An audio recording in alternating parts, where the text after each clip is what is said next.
대한민국을 사랑하는 애국 시민들, 그리고 우리 교회 거의 모든 성도들처럼 저도 요즘 나라를 생각하면 참 잠을 제대로 잘 수가 없습니다. 미국에 있는 큰딸에게서 전화가 왔습니다. 대통령이 체포가 되고 구속이 됐는데 도대체 나라가 어떻게 돼가고 있느냐. 그런데 제 처가 트럼프만 믿고 있다 그러더라고요. 지금 위로 하늘의 하나님 말고는 이 땅에서 미국하고 트럼프 외에는 뭐 어디 믿을 구석이 없잖아요. 지금 그렇잖아요. 참 구해줄 데가 없어요. 이 나라를 우리 사람의 손으로는 이미 다 이 공산당 이 자들이 다 카르텔을 형성해서 다 잡아놔서 이거 극복하기가 심히 어렵습니다. 정말 아이러니 같은 말이에요. 미국과 트럼프 외에는 없다. 뭐 이러다 보니까 뭐 중국 뭐 해커 99명 뭐 이런 낭설도 나오고 지금 그러고 있는데 너무 그런데 여러분 희망 고문 이렇게 하면 안 돼요. 그 희망 고문일 가능성이 큽니다. 그게 그러니까 그냥 하나님의 은혜 사람의 힘으로 안 될 때 그때 이루어져야 그게 하나님의 기적이잖아요. 여러분 내 힘으로 다 할 수 있을 때 우리 힘으로 다 할 수 있을 때 하면 그 우리 힘으로 한 거잖아요. 지금 대통령이 구속까지 돼서 인간의 힘으로는 우리가 할 수 없는 여기 지경까지 지금 나락으로 떨어졌어요. 이제 하나님의 기적이 일어날 때가 이제 온 겁니다, 여러분. 그래서 건국된 지 100년도 못 돼서 나라가 망하는가 보다 이렇게 생각하는 사람들, 걱정하는 그런 분들 많이 있습니다. 우리 교회 한 분이 단체 카톡방에 이렇게 올렸습니다. 형제님, 자매님들 정말로 여러 모양으로 여러 곳에 수고가 많으십니다. 저는 직업이 6.25 한국동란 때 밀려 내려가 낙동강 벨트 낭떠러지 앞에 서 있는 상황보다 더 심각하고 절박한 상황이 아닌가 그렇게 생각을 합니다. 그냥 저 개인의 느낌은 낙동강 벨트가 아니라 부산 부두 낭떠러지 앞에 서 있는 느낌입니다. 낙동강 벨트까지 밀리면서 얼마나 많은 희생과 대가 그리고 피눈물 흘리면서 생고생을 하면서 얼마나 많은 눈물의 기도와 할 수 있는 모든 노력을 그때 다 했습니까? 더 이상 인간적으로 세상적으로 어떤 것도 할 수 없다는 절망 속에서 모든 것을 내려놓고 절박한 심정으로 하나님께 엎드려 회개하고 100% 항복하고 하나님의 주권을 인정하며 하나님의 도우심을 바라며 우리 모두가 그때 간구했습니다. 이때 하나님께서 들으시고 미국과 유엔을 통해서 대한민국을 구원해 주셨습니다. 지금 성도 여러분의 놀라운 헌신과 희생 그리고 사랑의 수고와 간절한 기도 덕분에 이 나라가 이렇게 버티고 있습니다.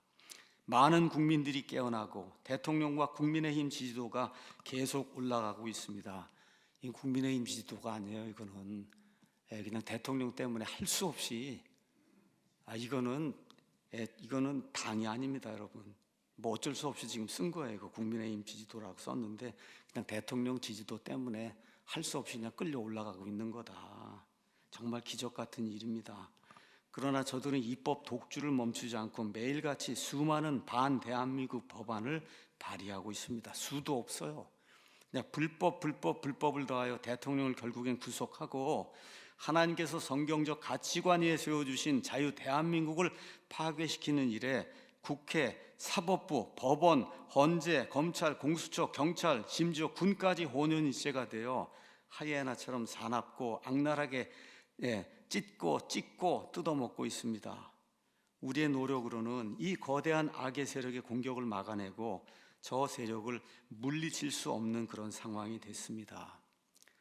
성도 여러분들께서 다 기도하고 계시는 줄 믿습니다. 이제는 사무엘기상 7장에 있는 사무엘이 블레셋 사람들이 이제 침입을 했을 때 결국 이것을 막아내기 위해서 이스라엘 백성을 미스바로 모이라고 하고 그래서 회개하고 기도하고 그 뒤에 이들을 물리치며 에벤에셀의 그 기적을 이룬 것 이런 거 이제 생각을 하면서 우리가 하나님께 회개하고 기도해야 될 그런 시점인 것 같습니다. 이렇게 이제 글을 올려주셨습니다. 정말 회개하고 기도해야 된다. 자, 그런데 회개하고 기도하려고 하면은 먼저 뭐가 있어야 되냐? 자각이 있어야 돼요, 여러분. 자각이 있어야 돼요. 뭐가 문제인지 알아야 그걸 내놓고 회개를 하고, 그렇죠. 그걸 내놓고 우리가 기도할 거 아닙니까? 또 꼭 모여서만 기도해야 되냐? 아니에요.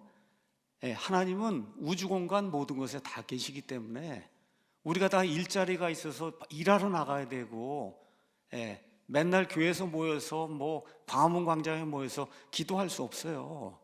저와 여러분의 일자리, 저와 여러분이 차 타고 다니는 그 차 공간, 뭐 부엌에서 주방에서 뭐 어디 하는 그 모든 공간이 다 우리의 기도처고, 원하는 때마다 주여 도와주시기 바랍니다, 이렇게 우리가 기도하고, 또 필요해서 정말 원하는 때에는 우리가 금식도 선포하고 교회로 모이는 그런 일도 하고 하는데, 지금은 일단 광장으로 모여서 세를 과시해야 될 그런 때이기 때문에 지금 우리가 그렇게 해야 된다, 저는 이제 그렇게 생각을 하고 있습니다.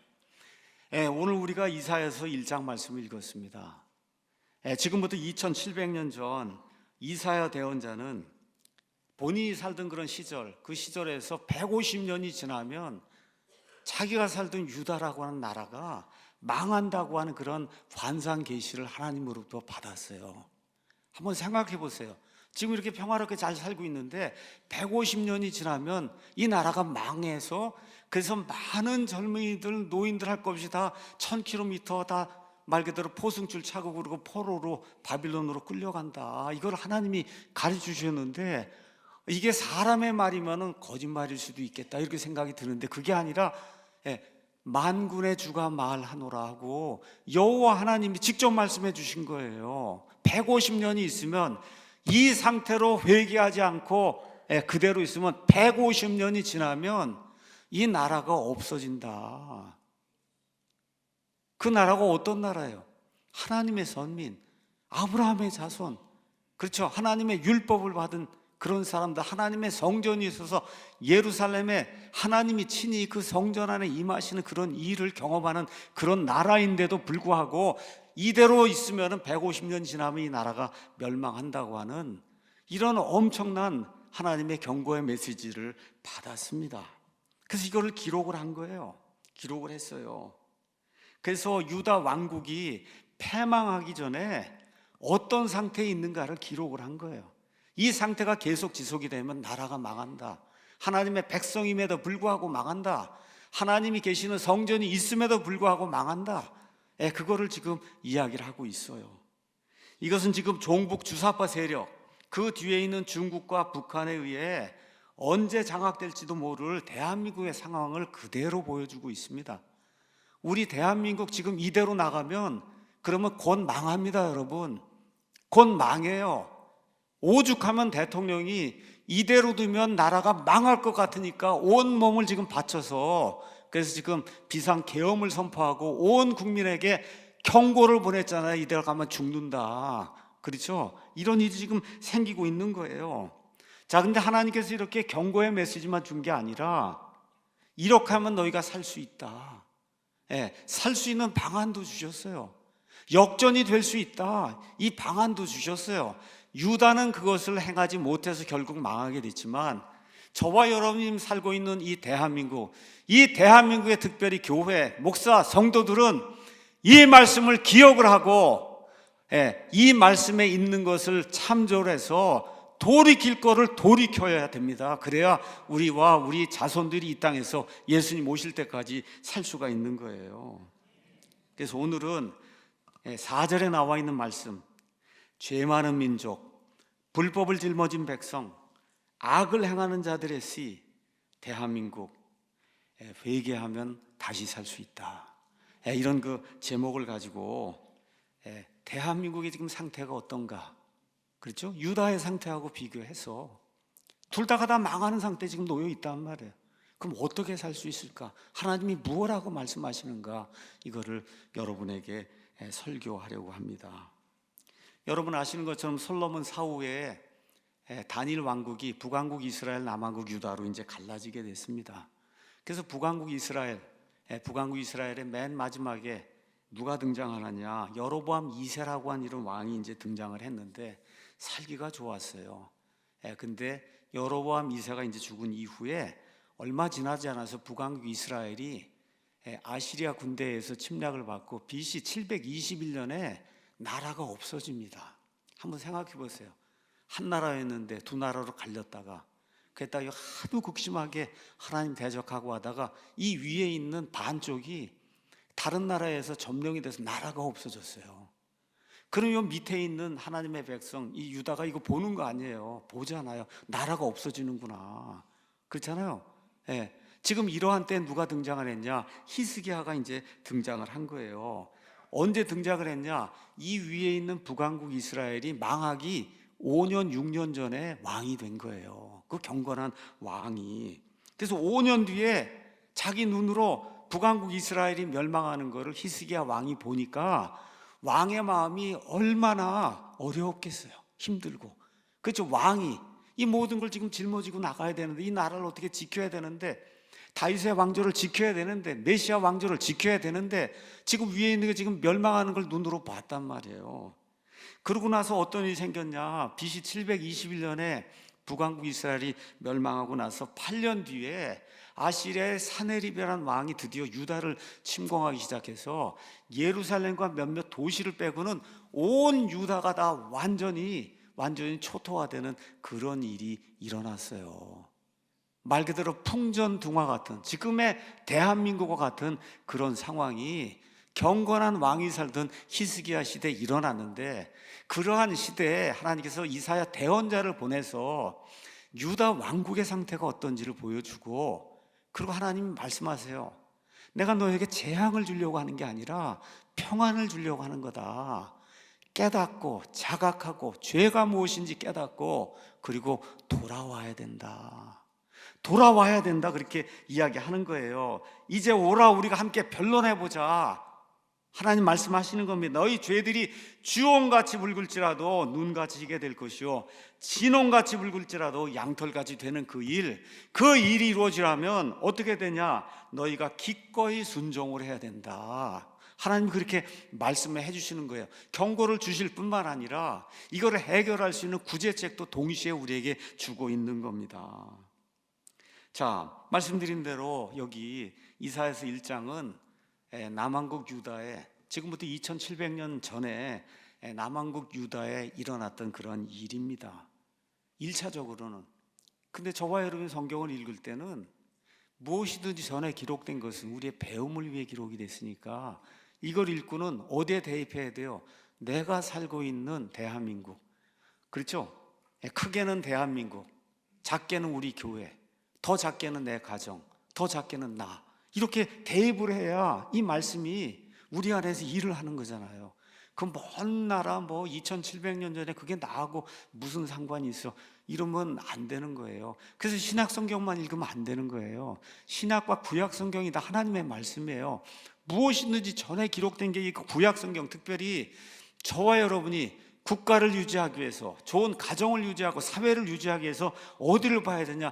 구약 성경을 봐야 되는 겁니다. 구약 성경.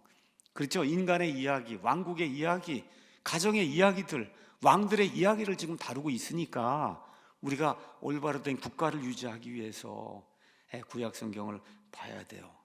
우리가 이제 살펴볼 이사야서 1장이 보여주는 그 유다 왕국의 상태는 정말 있는 그대로 지금 21세기 대한민국의 상태하고 너무나 똑같습니다.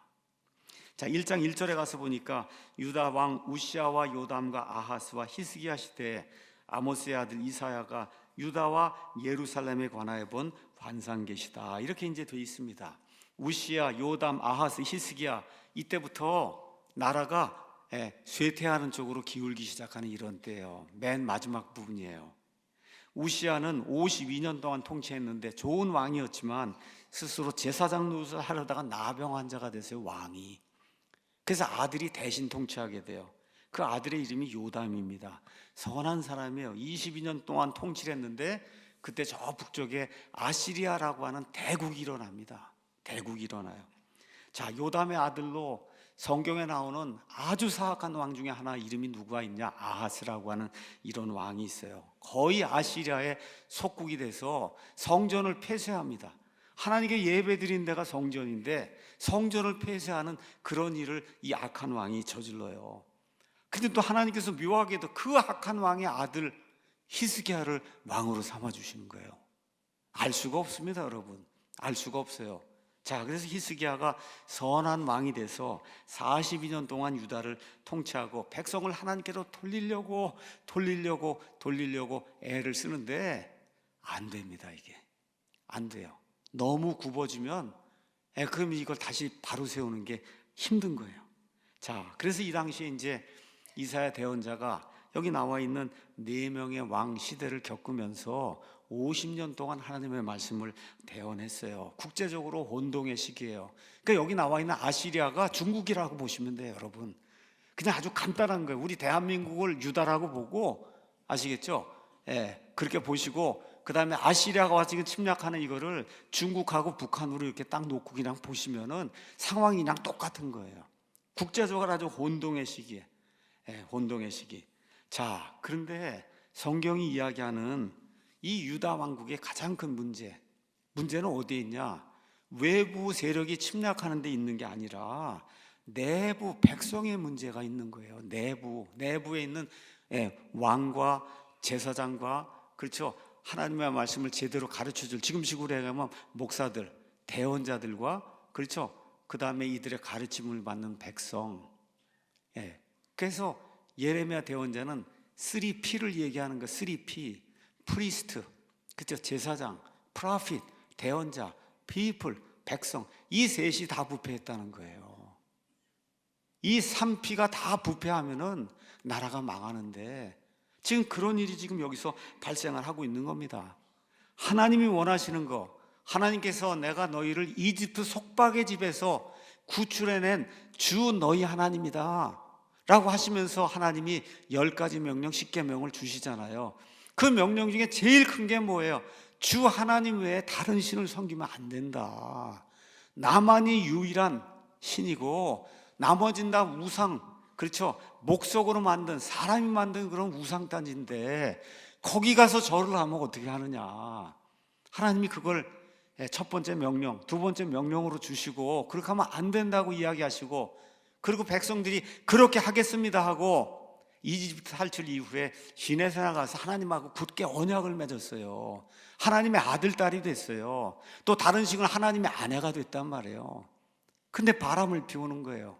어떻게 돌, 나무, 저 위에 산당들 이런 거 만들어 놓고 이게 하나님이라고 하고 거기 가서 음란한 그와 같은 예배를 드리고 우상을 숭배하는 그런 일을, 말 그대로 하나님 눈앞에서 하나님을 신성 모독하는 그런 일을 행하니까 이것이 화근이 돼서 결국은 유다가 망하게 되는 겁니다. 자, 이사야가 이제 이 유다 백성을 고소하는 거예요. 2절에 오 하늘들이여 들으라, 오 땅이여 귀를 기울이라. 이제 증인들을 부른 겁니다. 첫째 하늘, 둘째 하늘, 셋째 하늘, 그렇죠, 그 다음에 땅을 지금 증인들로 불렀어요. 주께서 말씀하시기를 내가 자식들을 먹이고 키웠는데 그들이 나를 거역하였도다. 소도 자기 주인을 알고 나귀도 자기 주인의 구유를 알건만은 이스라엘은 알지 못하며 내 백성은 깊이 생각하지 못하는도다. 이런 말씀을 하고 있어요. 그래서 증인들 한번 좀 들어보시기 바랍니다. 내가 옳은지 내 자식들이 옳은지 한번 좀 들어보시기 바랍니다 하고, 이 땅에는 없으니까 하늘들하고 땅을 지금 불러서 증인을 삼고 하나님이 얘기하시는 거예요. 내가 자식들을 키우고 잘 먹여주고 키워주고 학교 보내고 다 이렇게 해서 다 키워놨더니 내 자식들이 나를 버리고 거역을 하고 있다. 반역을 하고 있다는 거. 영어로는 거역한다는 말이 레블, 영어로는 반역자 그러면 레블 그래요. R-E-B-L, 리벨 한다는 거예요. 그건 반역한다는 뜻이에요. 요새 이 더불어민주당 이 계통의 종북 주사파들이 반역을 하잖아요. 이게 리벨하는 거예요. 이게 리벨하고 있는 거예요. 그들이 이집트에서 나와서 하나님하고 시내산 언약을 맺잖아요. 출애굽기 19장 20장에 하나님만 섬기겠습니다. 그리고 하나님이 젖과 꿀이 흐르는 그 가나안 땅에서 그렇게 잘 먹고 잘 살게 그렇게 만들어주고 왕국을 팽창을 해서 다른 모든 사람들이 이 예루살렘에 하나님의 집을 보러 와서 정말 여기 계신 하나님 얼마나 위대하신 하나님인가, 이렇게 칭송을 하도록 그렇게 만들어 놨는데 지금 와갖고는 저건 하나님이 아니고 나무, 그렇죠, 돌 이런 걸 뭘 만들어 놓고 저거에 하나님이라고 하는 이런 짓을 지금 벌이고 있으니 내 자식들이 나를 거역하고 나를 대적하고 있다. 지금 하나님이 그렇게 이야기하고 계신 거예요. 그럼 하나님 3절에 뭐라 그래요? 짐승만도 못하다. 제가 늘 이야기하잖아요. 짐승만도 못하다. 그렇죠? 소도 자기 주인을 알고 나귀도 자기 주인의 구유를 아는데 어떻게 이스라엘, 내 자식들은 아버지가 누군지 주인이 누군지를 알지 못하느냐. 짐승과도 못하다. 여기에는 어떤 이런 징조가 있냐? 감사가 없는 겁니다. 감사가 없어요. 모든 게 당연한 줄로 그렇게 생각을 하고, 그리고 여기 있는 이 사람들은 4절 끝 부분에 가서 보면 하나님의 분노를 일으키면서 하나님을 떠나서 뒤로 물러가는 그런 일을 지금 행하고 있다. 성경이 그렇게 이야기하고 있어요. 지금 대한민국에 살고 있는 10대, 20대, 아마 30대 여기 많은 사람들이 어떻게 생각하는 줄 알아요? 대한민국은 원래 부자 나라야. 경험을 해보지 못했으니까 대한민국은 원래 이렇게 잘 사는 나라야. 이런 착각이 있는 거예요. 너무나 무지한 거예요. 그렇지 않습니다, 여러분. 지금부터 50년, 60년 전에 이 세상에서 가장 못 사는 그런 나라 중에 하나였어요, 이 대한민국이. 하나님이 좋은 지도자를 주시고, 그렇죠? 그 지도자들을 통해서 하나님이 이 나라가 경제 대국 중에 대국으로 일어날 수 있도록 하나님이 만들어 주신 거, 이걸 지금 다 잊어버리고 감사를 잊어버리고 지금 살고 있습니다. 그래서 이 민족을 하나님이 뭐라고 정죄하냐? 이들은 죄 많은 민족이요, 불법을 짊어진 백성이요, 악을 행하는 자들이요, 부패시키는 자식들이다. 거기 다 나와요. 죄, 불법, 악, 그렇죠? 부패. 그게 유다 왕국 패망의 원인이에요. 하나님을 대적하고 하나님의 공의를 집행하지 않으면 나타나는 현상이 뭐예요? 죄가 넘치게 됩니다. 불법이 넘쳐나게 돼요. 악이 넘쳐나게 돼요. 부패하는 그런 일이 생기고 부정부패가 생길 수밖에 없는 그런 일이 생기는 거예요. 우리 대한민국, 이것이 지금 넘쳐나서 지금 나라가 멸망하게, 지금 멸망 위기 바로 직전에 지금 놓여 있는 겁니다. 유다하고 조금 똑같아요. 지난 몇십 년 동안 김일성 장학금을 받은 것으로 추정되는 자들, 통계에 의하면 약 1,800명이나 되는데 이 사람들이 고시 폐쇄해갖고 판사, 검사, 경찰, 군대, 주요 보직, 행정부, 입법부까지 차지하고 있다. 여러분 공공연하게 다 알려진 그런 사실입니다. 국민이 얼마나 무지하냐. 이번 계엄령을 두고 내란이라고 주장하는 사람들이 있어요. 이게 얼마나 무지한 겁니까, 여러분? 한번 가서 내란이 뭔가 가서 정의를 한번 가서 찾아보세요. 내란은 정권을 빼앗으려고 일으키는 것, 그게 내란이에요. 여러분, 어떤 사람이 정권을 가지고 있는데 저걸 빼앗아서 내가 가져야지 하고 일으키는 게 그게 내란이고, 국헌 물론이에요. 물론. 근데 지금 정권을 누가 갖고 있어요? 윤석열 대통령이 갖고 있는데 윤석열 대통령이 정신이 나갔나? 내란을 일으켜서 자기 정권을 빼앗으려고 그래요. 이렇게 무지하단 말이에요. 이렇게 국민이 이렇게 무지하단 말이에요. 어떻게 정권을 가지고 있는 사람이 자기 정권을 빼앗으려고 내란을 일으켜요? 이 내란 선동을 거의 한 달 동안 온 나라가 얼마나 어려웠습니까? 진짜 이번 사건을 내란으로 규정한다면 진짜 내란범은 누구냐? 더불어민주당 중심의 국회, 그 국민의힘 일부, 그 다음에 공수처, 그리고 그의 하수인 노릇을 한 경찰이 내란범으로 지금 내란범으로 고소고발이 돼갖고 지금 검찰의 수사를 받을 수밖에 없는 그런 운명에 놓여 있잖아요. 지금 그게 진짜 내란입니다, 여러분. 어떻게 대통령의 이 관저를, 그렇죠, 문서를 위조해 갖고 들어가서 대통령을 끌어내는 그 일이 내란 아닙니까, 여러분? 그게 내란이에요. 그게 내란 수사 권한이 없는 공수처가 판사 쇼핑을 통해서 불법적으로 영장을 발부하고 발부받고 거기 지키는 55 경비단으로부터 관저 출입허가 받았다는 위조 공물. 그래서 여기서 나오잖아요. 딱풀로다가 붙여가지고 거기다 이 대장을 데려다가 강제로 도장을 찍게 하는데 안 찍으니까 본인들이 찍고 이렇게 해서 위조해가지고 들어가서 대통령을 끄집어냈으니 이게 내란이지 다른 게 내란이 아니에요. 이 뒤에는 우리법 연구회, 국제인권법 연구회 좌파 카르텔 판사들, 이 판사들의 다수는 소위 김일성 장학금이라고 하는 이런 장학금을 받은 자들로 추정이 되는데 이런 자들이 이 모든 거 주도하고 있고, 여러분이 눈으로 보듯이 헌법재판소의 그 재판관들 보세요. 그냥 빨갛잖아요. 여러분 이렇게 보면 야, 이게 대한민국의 양심을 가진 그런 재판관들인가. 변론기를 여러분 마음대로 지정을 해갖고 일주일에 2번씩 3번씩 변론기를 지정하고 그것을 빨리 해서 2월 말에 끝내고 그리고 조기 총선을 치러야 되겠다. 이게 말이 됩니까 여러분? 그렇잖아요. 이런 일을 지금 이런 백주 대낮에 지금 하고 있는 거예요. 마음대로 하고 있는 거예요. 대통령의 방어권을 보장하지 않는 불법을 저지르고 있고, 할 수 없어서 국가인권위원장이 대통령도 국민이니 인권을 좀 보장해 줘야 되지 않겠습니까? 회의를 열려고 하니까 더불어민주당 이 의원들이 들어가서 말 그대로 저 죽일 놈 해가 이런 식으로 위협을 해갖고 그 통과를 못 시켰잖아요. 지금 이 정도로 대한민국이 죄와 불법과 악과 그렇죠 부패가 심한 그런 상태다. 이 4절에 나와 있는 이 말씀, 유다를 향한 그 하나님의 그 말씀이 지금 대한민국하고 똑같습니다. 여러분 똑같아요. 그래서 사법부에 가장 큰 문제가 있는 거예요. 뭐가 문제예요? 공의와 정의가 사라졌다. 21절에서 23절 가서 보니까 신실한 도시가 어찌 창녀가 됐냐. 지금 대한민국이 창녀가 됐습니다.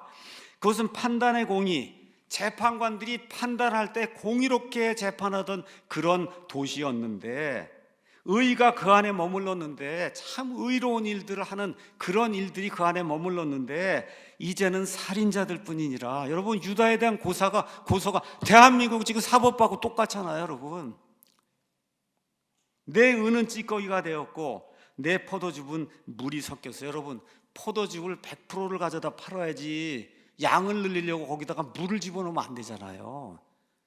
이러한 일을 한단 말이에요. 이러한 일을, 속임수를. 내 통치자들은 반역하는 자들이요.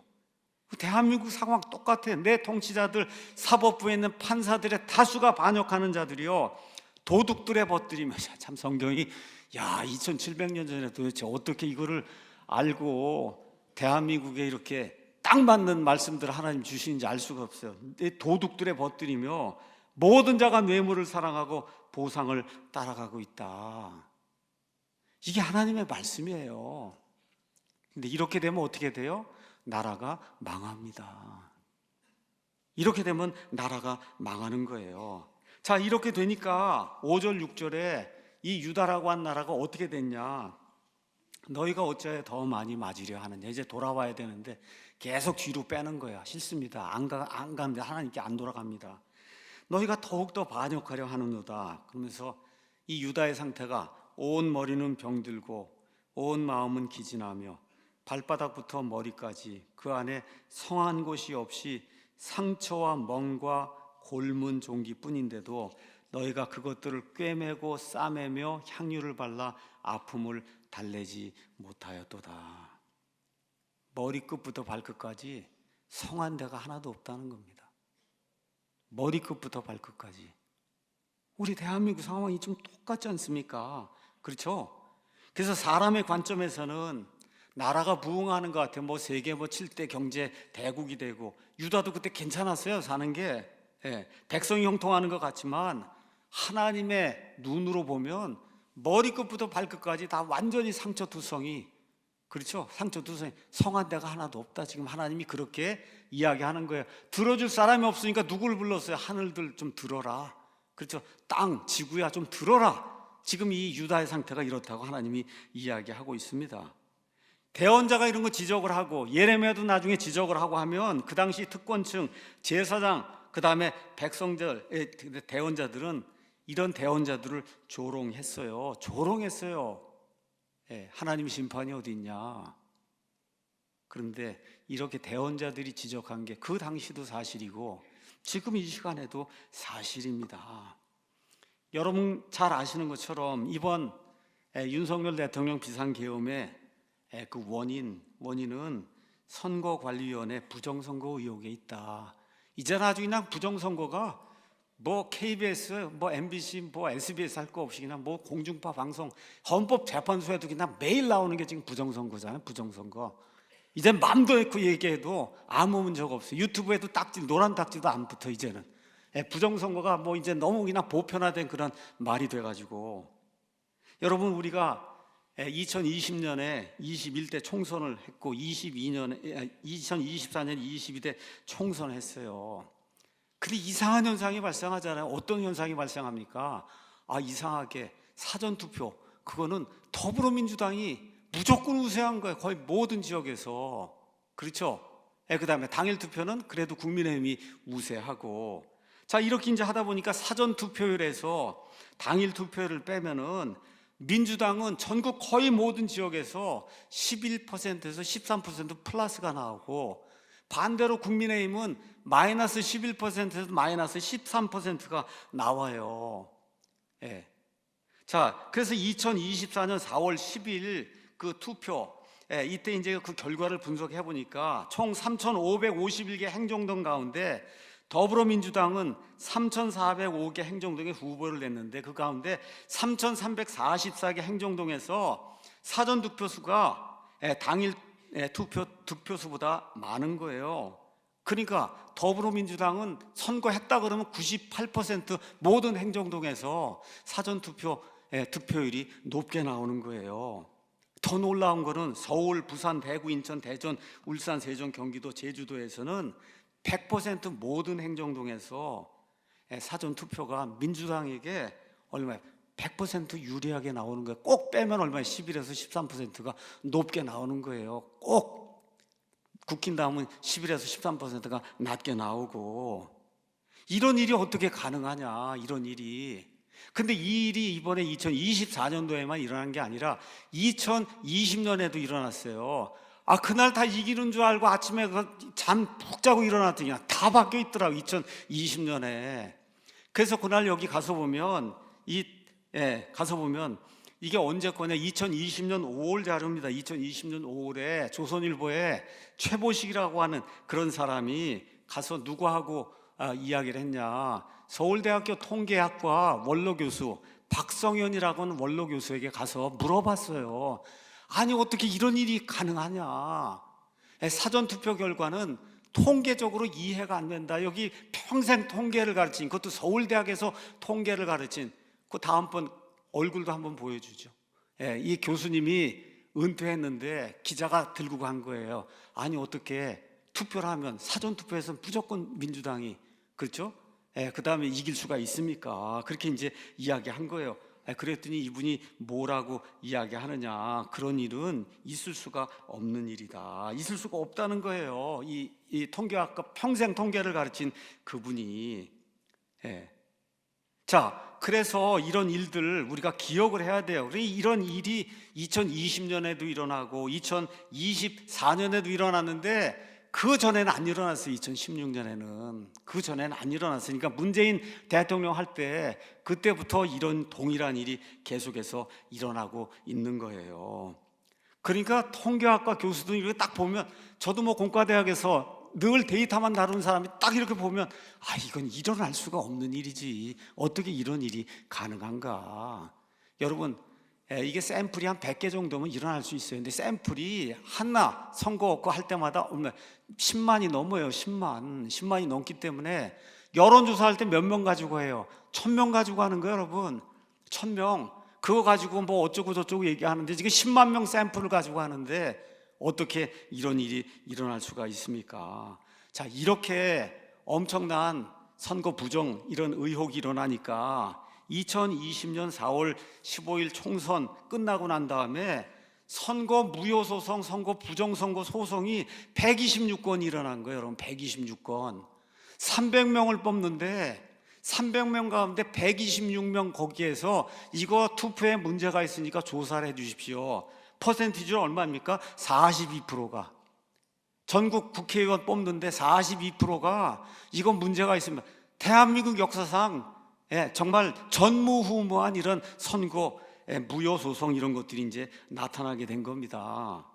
자, 그래서 부정선거 자료로 제시된 투표지 지난 금요일에 우리 민경우 의원이 와서 2시간 동안 제가 지금까지 들어본 부정선거 관련 이 설명 중에는 압권입니다. 압권. 그거 듣고도 이해가 안 되면 여기 표현에 따르면 짐승 같은 거죠. 이게 제 말이 아닙니다. 이게 제 말이 아니라 이게 여기 그런 거예요. 그걸 듣고도 이해가 안 되면 정말 대한민국의 땅에서 살 그런 자격이 없는 거다. 제목이 뭐라고 써있냐? 부정선거 의혹의 실상, 이것이 음모론인가? 사중 증거를 봐라. 이렇게 해서 우리 사랑침례교회에 지난 이틀 전에 금요일 날 저녁 때 올라간 그 영상을 한번 보세요. 거기 가서 보면 뭐 일장기 투표지, 배출미 투표지, 자석 투표지, 뭐 화살표 투표지, 뭐 등등 해갖고 신권 투표지, 뭐 다양한 종류의 인간이 만들 수 있는 다양한 투표지가 다 개표장에서 나중에 재검표할 때 나온 이런 거가 나오잖아요. 그렇죠? 지금 이게 이렇게 얘기하니까 아니 부정선거가 어디가 있냐? 여러분 이거 저거 2020년 트럼프하고 바이든하고 선거할 때 나온 데이터예요. 저기 밑에 파랗게 되어 있는 게 바이든입니다. 바이든. 저 빨갛게 되어 있는 게 트럼프고, 트럼프가 이만큼 지금 이기고 있잖아요. 근데 새벽 3시, 4시가 되니까 갑자기 어디 쫙 누가 올라가요? 파란 게 쫙 올라가는 거 보이시죠, 여러분? 이게 어디서 일어난 거예요? 미국에서 일어나고 있는 거예요. 미국에서. 그러니까 지금 트럼프가 뭐라 그래요? 이번에 아주 되면 부정선거 하는 건 아주 싹 뿌리를 뽑아버리겠다. 그때 트럼프가 대통령이 되지 못했잖아요. 저것 때문에. 그렇지 않습니까? 그러니까 이게 부정선거가 없다고 하는 사람들이 어리석은 거예요. 지금처럼 디지털 시대에는 부정선거가 너무 쉬운 거예요, 여러분. 자, 그래서 공수처로 출두한 뒤에 대통령이 본인이 직접 손으로 쓴 유필 편지를 이렇게 공개를 했습니다. 뭐라고 썼어요? 우리나라 선거에서 부정선거의 증거는 너무나 많습니다. 이를 가능하게 하는 선관위 엉터리 시스템도 다 드러났습니다. 그러면서 이렇게 이야기했어요. 칼에 찔려 사망한 시신이 다수가 발견이 됐는데 살인범이 누군지 특정이 안 됐다 그래서 살인사건이 없었고 이건 다 정상적인 자연사다. 이렇게 어떻게 우기냔 말이에요. 살인사건이 발생을 했는데. 그렇죠? 그럼 어떻게 해야 되나? 정상적인 법치 국가라면 수사기관에서 적극적으로 수사 의뢰를 하고 모두가 협력해서 범인을 잡아야 되잖아요. 범인을. 민경우 의원 얘기대로 저 부정투표한 게 누군지 알지 못하니까 너가 그걸 가서 찾아와라. 그러면 부정투표라고 해줄게. 어떻게 그 사람이 가서 그걸 찾아올 수가 있어요? 경찰과 검찰이 그걸 찾아낼 그런 의무가 있는 건데. 선거소송 투표한 검표에서 엄청난 가짜 투표지가 발견되고 선관위 전산 시스템의 해킹과 조작의 무방비 상태고 정상적인 국가기관 전산 시스템의 기준에 현격히 미달한다. 본인들 스스로 평가는 100점을 줬는데 국정원 평가가 32점이니까 30점. 전국 모든 기관 중에 꼴찌예요, 선관위가. 이래도 고치려고 하지 않는 거예요. 이를 시정하려는 어떤 노력도 하지 않을 뿐만 아니라 발표된 투표자 수와 실제 투표자 수의 일치 여부에 대한 검증과 확인을 거부한다면 총체적인 부정 시스템, 선거 시스템이 가동이 된 거다. 이거 누가 얘기하는 거예요? 이 세상에 우리 대한민국에서 가장 고급 정보를 가장 많이 갖고 있는 사람이 누굽니까? 대통령이 얘기하는 거예요. 대통령이 헛소리 하지 않잖아요, 여러분. 다 정보가 있으니까 이런 이야기를 하지 않습니까? 이는 국민의 주권을 도둑질하는 행위고 자유민주주의를 붕괴시키는 그런 행위다. 다시 또 얘기합니다. 이분이 살해당한 시신이 많이 발견됐는데 피해자 가족에게 누가 범인인지 입증 자료를 찾아 고소하여 처벌이 확정되지 않는 한 살인사건 운운하는 건 음모론이다. 이렇게 공격한다면 이게 국가입니까? 그렇잖아요, 여러분. 누가 죽였는지 찾아와라, 너가. 그렇죠? 그거 찾아오지 않으면 이건 음모론이야. 이게 국가냐? 참 대통령 이번에 검사 출신을 너무 잘 뽑았어요. 이게 다 검사로서 이거 쓰는 그런 스타일로 지금 쓴 거예요. 아주 논리적으로 이렇게 썼잖아요.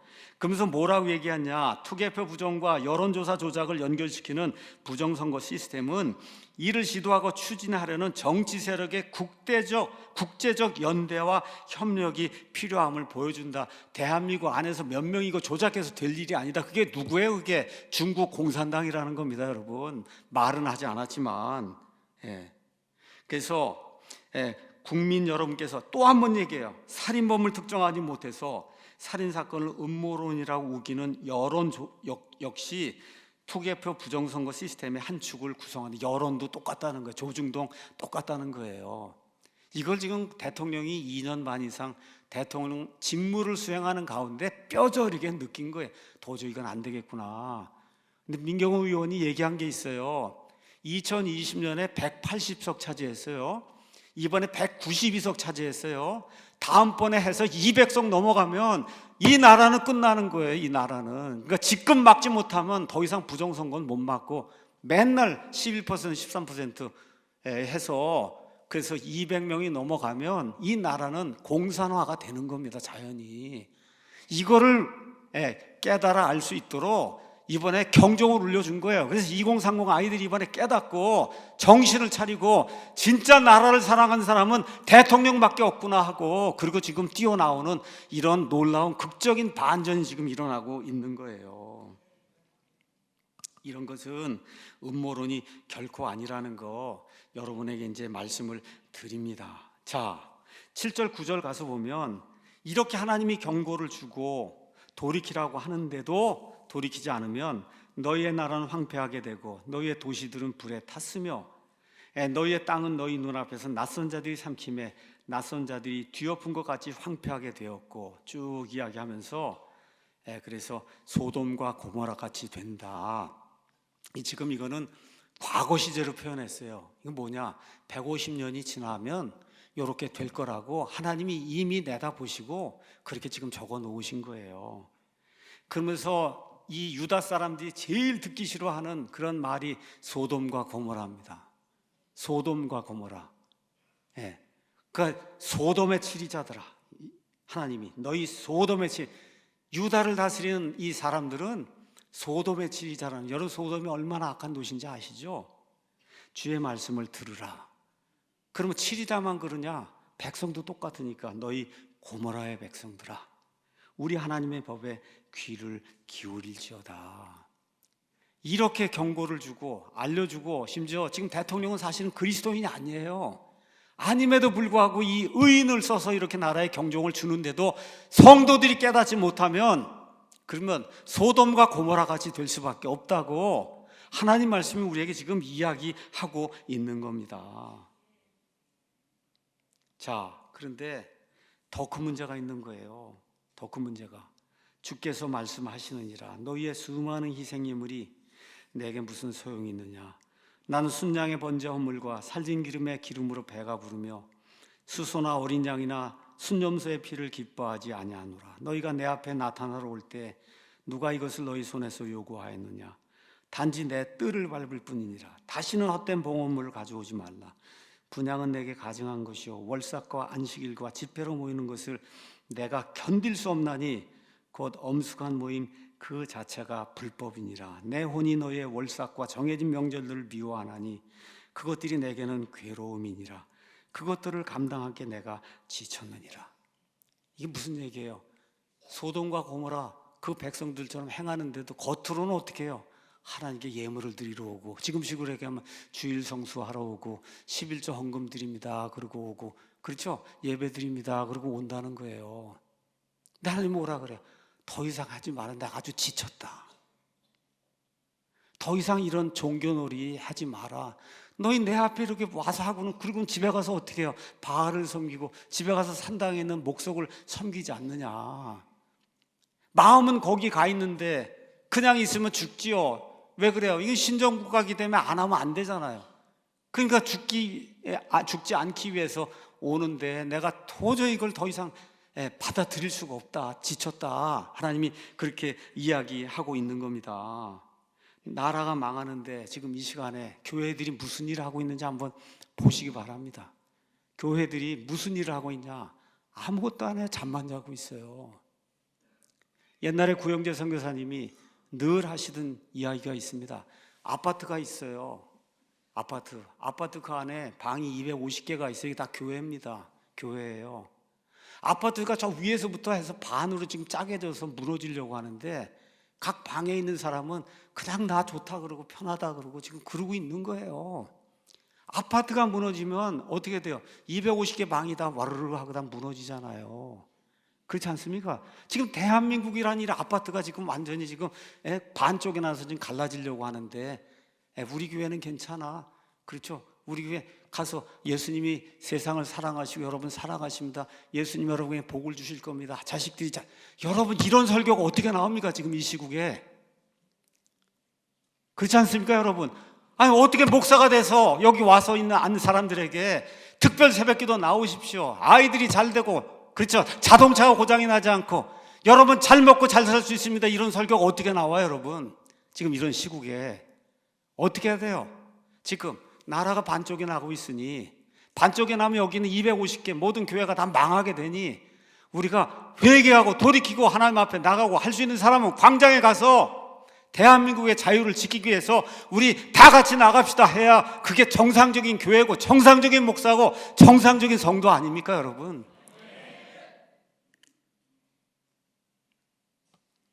그래서 하나님이 말씀하시는 거예요. 이 모든 게 불법이다. 13절에 엄숙한 모임 그 자체가 불법이다. 예배 드린다고 모이는 것 자체가 불법이다. 불법. 우리 21세기 대한민국 교회 다시 한번 생각을 해봐야 돼요. 예배 드리는 것 모임 자체가 하나님이 불법이라고 이렇게 판단하시면 예배 골백 번 드려봐야 소용이 없는 거 아니에요. 자, 이렇게 하면서 또 뭐라 그래요? 도와달라고 기도를 한단 말이에요. 도와달라고. 그렇죠? 그래서 15절에 너희가 너희 손을 앞으로 펼치면서 도와주십시오 하나님. 그리고 손을 들고 이렇게 이제 하는데 내가 내 눈을 너희에게 숨길 것이요. 너희가 하는 짓이 다 불법인데 도와달라고 하는데 도대체 내가 도와줄 게 없다. 참으로 너희가 많이 기도할지로 내가 듣지 아니하리니 너희 손엔 피가 가득하다. 죄가 가득하고 불법이 가득하고 그렇죠? 악이 가득하고 부패가 가득하고 그런 식으로 와서 예배 드린다고 여기 와서 앉아 있으면 대한민국 이 사람들 가운데 성도들 가운데 얼마나 판사가 많아요. 얼마나 검사가 많아요. 그렇죠? 얼마나 변호사가 많아요. 이렇게 앉아서 국민들에게 옳은 것을 가르치고 해야 될 그런 사람이 그냥 교회만 앉아서 예배만 드리고 있으면 그럼 하나님 뭐라 그래요? 손에 피가 가득한 거다. 손에 피가 가득한 거예요. 이런 사람들 기도를 내가 어떻게 들어줄 수가 있느냐. 하나님이 그렇게 말씀하시는 겁니다. 이걸 남의 이야기로 들으면 안 됩니다. 이 대한민국은 born again해서 예수님이 나의 구원자라고 하는 걸 확신을 하고 이 성경 말씀에 근거해서 이 한반도 땅에 하나님이 원하시는 국가를 세워야 되겠다는 이 투철한 정신에 입각해서 성경에 입각해서 크리스찬 이승만이 세워놓은 하나님의 나라예요, 여러분. 기도로 시작해서 성경을 가지고 시작한 그런 나라가 대한민국이에요. 그 결과 지금 어떻게 됐냐? 대한민국 국민의 약 5분의 1이 크리스찬입니다. 이게 지금 여기 가서 보시면 2016년 데이터예요. 기독교가 불교를 제치고 한국 최대 종교로 부상했어요. 그래서 지난 10년 동안 계속 나오는 통계가 우리나라 종교 중에 최대 종교는 뭐예요? 기독교. 옛날에 50만도 안 되던 게 이승만 대통령 당시에 50만도 안 되던 이런 게 지금 성장을 해가지고 그래서 우리나라의 최대 종교가 됐다. 지금 그렇게 얘기해요. 미국 다음으로 외국에 선교사를 가장 많이 보낸 나라가 우리 대한민국이다 그렇게 이야기합니다. 그런데 하나님 보실 때는 그렇지 않다는 거예요. 뭐예요? 하나님의 말씀을 절대화하지 않습니다. 상대주의과 같은 포스트 마더니즘 영향을 받아갖고 하나님 말씀이나 한 군데 읽고 설교 시간 30분 중에 대부분이 뭐예요? 세상 얘기, 신문 얘기 하다가 그리고 끝을 내는 이러한 설교가 지금 자행이 되고 있고 그렇죠? 사람을 즐겁게 하는 오락 이야기 뒤로 쓰러뜨리고 그렇죠? 뭐 방언한다 그러고 뭐 병을 고친다 그러고 락 음악하고 경배와 찬양하고 여러분 젊은 아이들도 성경을 읽어야 구원받지 않습니까? 여러분 막 길길이 날뛰고 음악 해봐야 그걸 다 구원 못 받아요. 예수님이 있는 가장 큰 목적이 뭐예요? 구원받는 겁니다. 여러분 구원받는 거예요. 구원받아서 영혼이 다시 살아나야 성경 말씀을 읽고 하나님의 사람이 될 수 있는 거예요. 노래로 구원받는 거 아니에요. 락음악으로 구원받는 거 아닙니다. 뒤로 쓰러지는 거 100번 1000번 해봐요. 구원받을 수 있나? 성경 말씀 강해하는 그런 교회가 얼마나 있습니까? 창세기부터 요한계시록까지 철저히 해서 하나님 말씀이 이렇다고 강해하는 그런 목사가 몇 명이나 있나? 그런 교회가. 이럼에도 불구하고 하나님께서 은혜를 베푸시며 회개하고 돌아오라고 하세요. 16절부터 나오는 거예요. 16절 하나님이 너희를 씻고 너희를 정결하게 하라. 내가 이렇게 꾸짖고 경고하는 거 심판을 내려고 하는 게 그게 1차 목적이 아니다. 돌이켜야 된다. 돌이켜야 산다. 돌이켜야 된다. 내 눈앞에서 너희의 악한 행위들을 버리고 악을 행하는 것을 그치며 잘 행하기를 배우고 판단의 공의, 사법부 판단의 공의를 추구하며 압제받는 자를 구제하고 아버지 없는 자를 의롭게 재판하며 과부를 위해 변호해라. 다시 말해 자유민주주의, 자유시장 경제 체제의 가장 큰 약점이 뭐예요? 소외되고, 그렇죠? 이렇게 연약함 때문에 소외되고 다른 사람들보다 어렵게 된 그런 사람들이, 이거는 자연히 생길 수밖에 없어요. 그래서 하나님이 늘 말씀하시는 거예요. 아버지 없는 자들, 그죠? 고아들, 과부들, 연약한 자들을 있는 사람들이 보살펴. 그게 판단의 공의를 행하는 거예요. 하나님의 판단의 공의. 이게 안 되면 지금은 뭐로 나타나요? 표로 나타나니까 이 사람들이 다 누구 찍어요? 파퓰리즘, 돈 준다는 사람 나 찍게 되는 거예요. 이렇게 되면 나라가 어떻게 되는 거예요? 공산화가 되는 겁니다, 여러분. 이거 원리가 그렇게 돼 있는 거예요. 돈 100만 원씩 준다는 사람 찍는 거예요, 그분들이. 이게 지금 대한민국에서 일어나고 있고 이미 남미에선 다 일어나서 다 거의 사회주의 국가, 전체주의 국가, 이런 걸로 다 변해버렸잖아요. 돈 준다고 하니까, 공짜로 돈 준다고 하는데 다 찍지 않습니까? 왜 그래요? 약자들을 보호하지 않았기 때문에. 주께서 말씀하시느니라 이제 오라 우리가 함께 변론하자. 너희 죄들이 주홍 같을지라도 눈같이 희게 될 것이요 진홍같이 붉을지라도 양털같이 되리라. 하나님이 심판하려고 이러한 경고의 말씀을 주는 게 아닙니다. 우리가 기억해야 돼요. 우리 대한민국뿐만 아니라 교회에도 어려운 일이 생길 수 있고, 가정에도 어려운 일이 생길 수 있고, 저와 여러분 개인의 삶에도 어려운 일이 생길 수 있어요. 근데 그게 1차적으로 나를 골탕 먹이려고 그러는 게 아니다. 그게 아니에요. 돌이키고 회개하라고 하나님이 주시는 그런 사인으로 우리가 보는 게 그리스도인의 올바른 관점이라고 저는 그렇게 생각을 합니다. 그래서 거기 19절에 너희가 기꺼이 순종하면 땅에 좋은 것을 먹을 것이다. 얼마나 좋습니까? 이게 대한민국. 이 세상에서 제일 살기 좋은 나라예요, 여러분. 미국 가면 총에서 막 죽이잖아요. 그런 게 어디가 있어요? 가는 데마다 밤 12시, 1시에 마음대로 돌아다니는 그런 나라 전 세계 몇 안 돼요. 전 세계 몇 안 돼요. 지하철 타고 마음대로 이렇게 편안하게 돌아다닐 수 있는 나라 전 세계 몇 나라 안 됩니다. 그 중에 하나가 대한민국이에요, 여러분. 이렇게 잘 먹고 잘 살고 행복하게 살려고 하면 어떻게 해야 돼요? 기꺼이 순종을 해야 되는 거예요.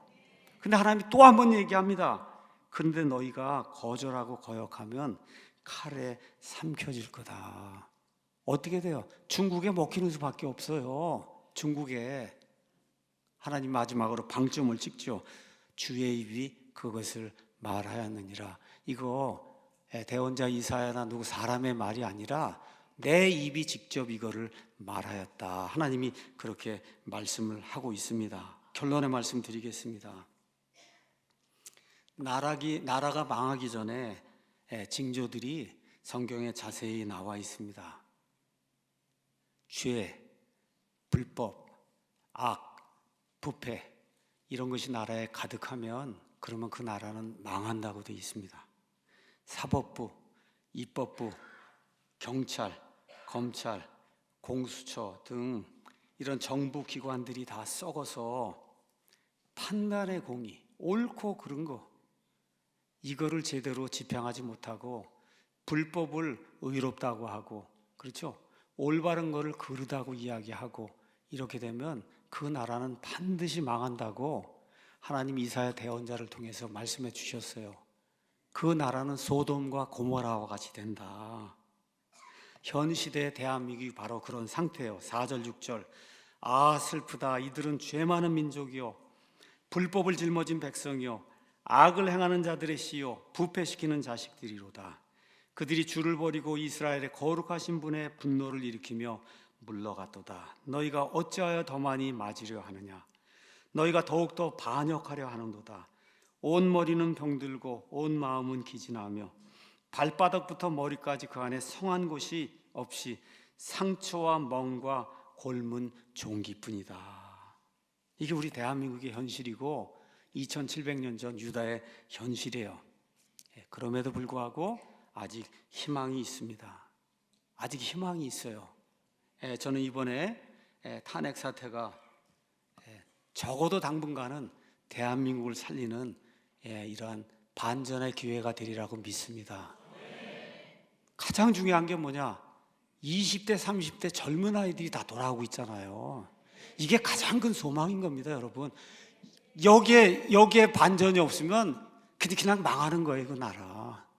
근데 정말 감사하게도 20대, 30대들이 자각을 하고 20대, 30대는 진짜 여론조사 하면 60, 70%까지 지금 윤석열 대통령을 지지한다. 어떻게 할 수 있느냐? 블라인드 가서 거기 올라오는 글에 보면 거의 80%가 탄핵 반대 윤석열 지지로 나온대잖아요. 자기 신분을 가리고서 그러고서 투표하면은 그럼 지금 70, 80%가 나오는 이런 일, 특히 블라인드 대개 20대, 30대 아이들이 지금 하고 있는데 지금 이런 일이 생기고 있어요.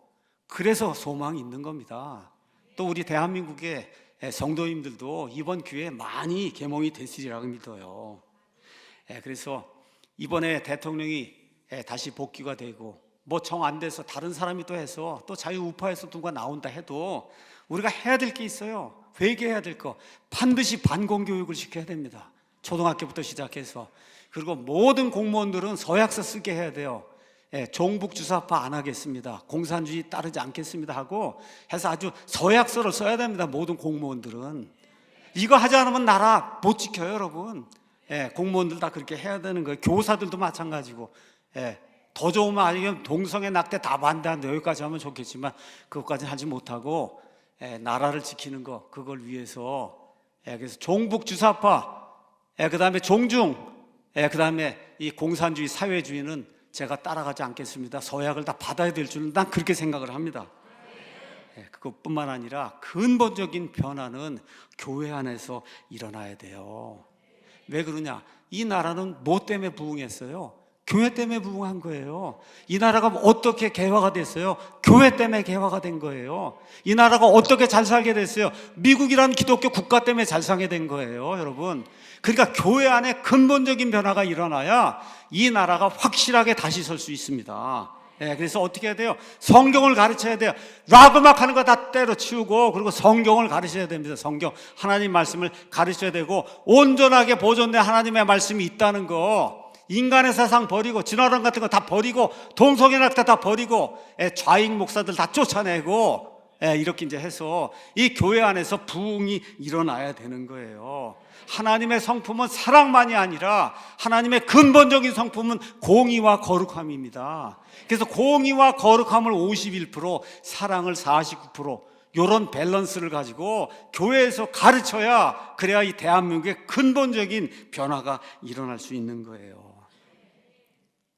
자유를 사랑하는 우리 대한민국의 자유우파 모든 국민들, 그리고 우리 사랑침례교회 모든 성도들, 또 유튜브를 통해서 이 말씀 듣는 모든 분들에게 예수님이 주시겠다는 화평, 그저 세상이 줄 수 없는 그 화평, 그 하나님의 화평이 여러분 모두에게 충만하게 임하기를 예수 그리스도의 이름으로 축원합니다. 아버지 감사합니다. 하나님이 승리할 줄로 믿습니다.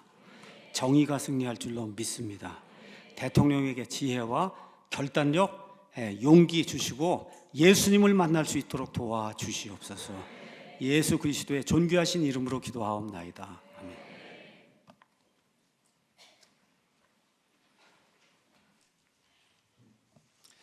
네, 오늘 주신 말씀을 잘 기억하시면서 우리 다 같이 찬송가 309장 함께 찬양하도록 하겠습니다. 우리 1절, 3절, 4절 찬양하겠습니다.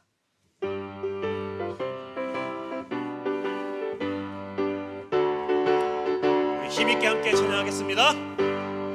우리들이 싸울 것은 혈이 아니요, 우리들이 싸울 것은 육체 아니요, 마귀 권세 힘써 싸워 무너뜨리고 죽은 영혼 살릴 것이. 한 마음으로 힘써 나가세. 힘써 나가세. 한 마음으로 힘써 싸우세.